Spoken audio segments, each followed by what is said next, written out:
استاد یک مصلحت میداده و در همه شهر غریبی هستم. راستی گپ وقتی نماز میخوانم بهره نمیبرم. این نمازهای خوندگیم حس میکنم در اونم خالی است.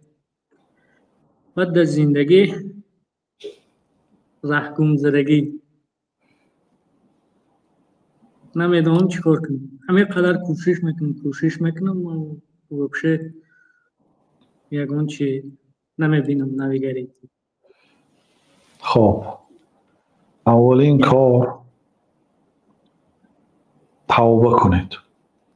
بین خود و بین الله تعالی چی گناهی کردید؟ شاید بین خودتون و بین الله تعالی است یا بین خودتون و بین خلق است. گناه پیش راهی بنده را میگیرد، پیش راهی سعادت و خوشبختی را میگیرد. وقتی که آدم نماز میخواند و از نمازش لذت نمیبرد، از حیاتش حیات خوش نیست. الله تعالی وعده کرده است حیات خوش را با اون مرد و زنهایی که ایمان آوردن و عملهای صالح کردن. خواه زن است من ذکرین او انثى، خواه زن است خواه مرد و هو مومنون. یا شرط دیگه شما که مومن باشد. ما برای او حیات خوش میدهیم در این دنیا، در آخرت با اجر عظیم و بزرگ میدهد. شرطش میخه که ایمان بیارد به الله تعالی و عملی صالح کند. و وقتی که شما ایمان دارید، عملی صالح دارید مانند نماز، لیکن با وجود این خوشبختی را نمیبینید، اینجا خلل هست. یعنی شاید یکم گناه هست، شاید ظلم هست، شاید خیانت هست، شاید یکم حق است. بنابراین خوبش که کلمه میگردونید لا اله الا الله محمد رسول الله اشهد ان لا اله الا الله و اشهد ان محمدا عبده و رسوله. گواهی میدهم که غیر الله عز و جل دیگه معبودی بر حق نیست. گواهی میدهم که محمد صلی الله علیه و سلم رسول الله و فرستاده الله بنده الله هستند.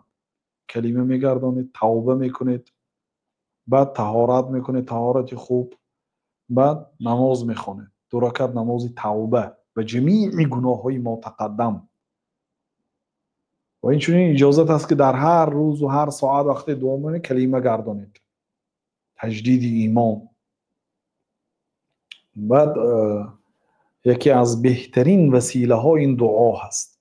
الله تعالی میگه که فاستهدونی اهدیکم، شما از من طلب هدایت کنید من شما را هدایت میکنم. ای الله مرا برای راست هدایت کن. ای الله اللهم اعنی علی ذکرک و شکرک و حسن عبادتک.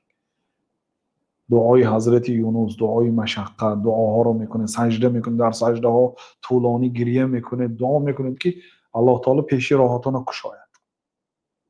بعد عملهای صالحی که ایمانی بنده را زیاد میکند، برای خودتون وقت و ساعت قطعی هر روز باید همون کارهای اجرا کنید. نماز تهجد، روزهای پنجشنبه، دوشنبه. من در پیش دهه اول ذوالحجه بهترین مواسم مسلمان ها ما را انتظار است ان شاء الله. و این گوش کردن سخنهای اهل علم، قرائت قرآن، ذکر. الا بذکر الله تطمئن القلوب. آگاه باشه با ذکر الله قلب ها آرام میگیرد. و زیاد کردن استغفار. استغفر الله و اتوب الیه، استغفر الله و اتوب الیه. شیخ الاسلام اگر یک مسئله در کتاب نفهمند 1000 مراتبه و زیادتر از این تا کشاده شدن این مسئله استغفار میپرسیدن. برای چی؟ برای اون که الله تعالی گفت که واتقوا الله و یعلمکم الله. شما از الله تعالی ترسید، الله تعالی برای شما علم میدهد.